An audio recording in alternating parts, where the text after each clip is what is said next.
Here's the answer for day 2, problem 1. Find the following. First, let's add together the two functions, and then plus 20x. Next, let's divide function g by function f. So function g first, and we want to divide that by function f. We're dividing a binomial by a monomial. The technique is to divide each term of the binomial by that monomial.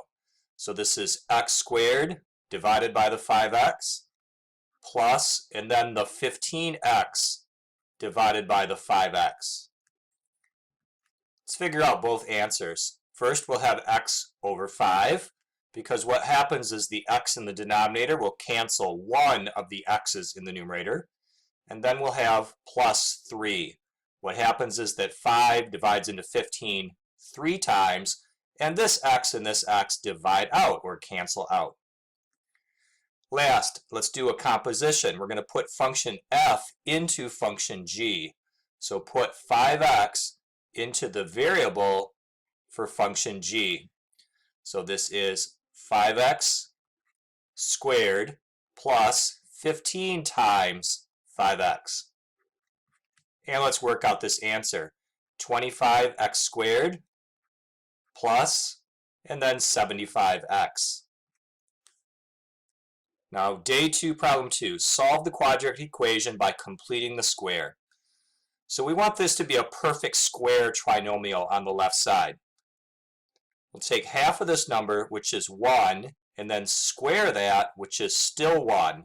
We'd like the constant term to be 1. We can make it 1 if we subtract 1 from both sides of the equation. That will convert the trinomial into x squared plus 2x plus 1, and this is equal to negative 1. Now we can factor that perfect square trinomial. It's x plus 1 squared. Now square roots method. X plus 1 equals the positive and negative square root of negative 1. Notice that this involves taking the square root of a negative number.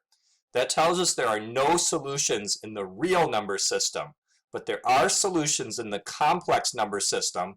We're going to use the symbol I to represent the imaginary number. Final step, we're going to subtract 1 from both sides to get x alone, and we get the answer negative 1 plus or minus I. We're using the letter I to represent the square root of negative 1.